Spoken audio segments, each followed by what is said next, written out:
Hello बच्चों, चलिए प्रश्न को पढ़ते हैं।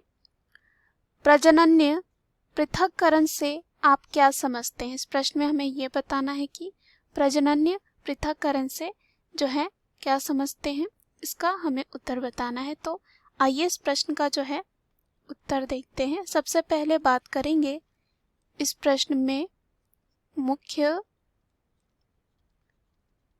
अवधारणा की।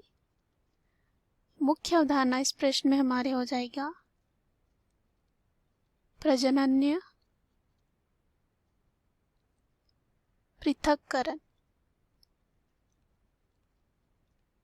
तो यहाँ पे जो है इसे हम कह सकते हैं जनन पृथक्करण भी, या कह सकते हैं यहाँ पे जनन्य पृथक्करण। तो पृथक्करण यानी कि अलगाव। अब यहाँ पे बात करें इसमें इसके परिभाषा की, तो ये देखा जाता है कि दो समष्टियों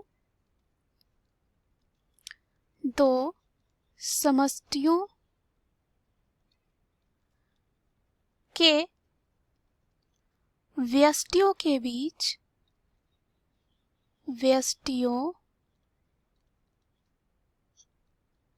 के बीच जो है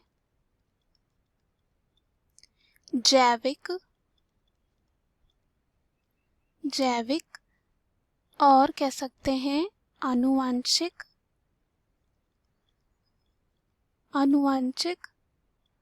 कारणों से जो है आनुवांशिक कारणों से जो है पारस्परिक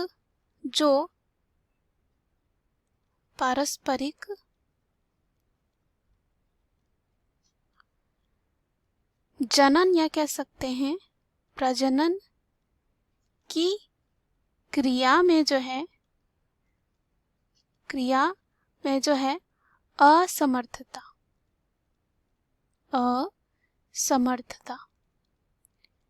इसी को जो है कहा जाता है यहाँ पे जनन्य पृथक्करण या कह सकते हैं प्रजनन्य पृथक्करण। तो इसमें ये देखा जाता है जो दो समष्टि होते हैं उसके व्यष्टियों के बीच जो है जैविक या आनुवांशिक कारण हो सकता है।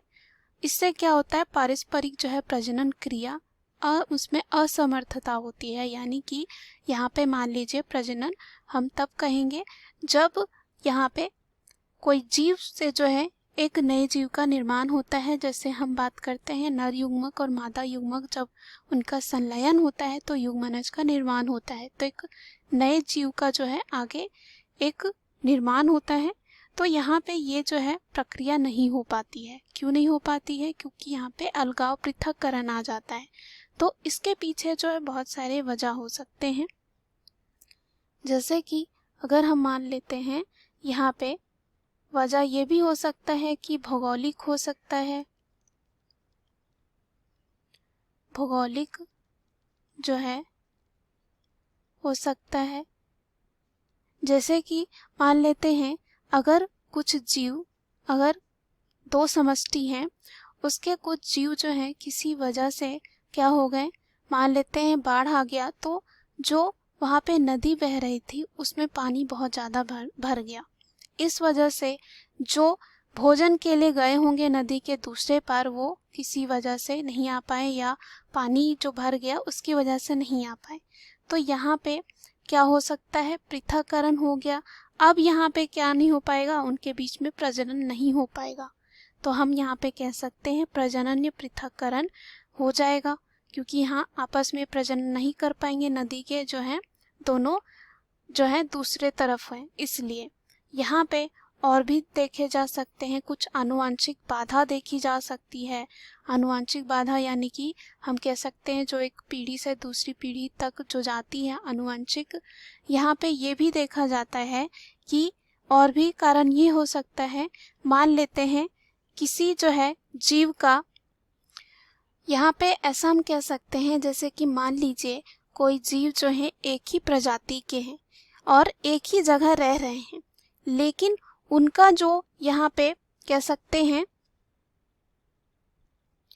संगम ऋतु जो है, ऐसा कह सकते हैं जो संगम ऋतु जो है यहाँ पे वो अलग है दो जीव का। तो यहाँ पे हम कह सकते हैं कि इनके बीच में जो दो जीव हैं उनके बीच में क्या नहीं होगा, अंतः प्रजनन की प्रक्रिया जो है नहीं देखी जाएगी। तो यहाँ पे क्या नहीं हो पाएगा, प्रजनन की प्रक्रिया नहीं हो पाएगी, क्योंकि यहाँ पे इनका जो संगम ऋतु है वो अलग अलग है। एक ही होगा तो हो जाएगा। तो यहाँ पे कुछ भौगोलिक हो सकते हैं, साथ ही साथ यहाँ पे हम देख सकते हैं एक ही जगह रहने पर भी जो है यहाँ पे, लेकिन यहाँ पर संगम ऋतु अलग है, तो इससे भी क्या हो सकता है, प्रजनन पृथक्करण हो सकता है। तो यहाँ पे हमें इस प्रश्न में बस यही पूछा गया था कि प्रजनन जो है पृथक्करण क्या होता है। मुख्य अवधारणा के आधार पर हमने सिद्ध कर लिया है कि प्रजनन पृथक्करण क्या होता है।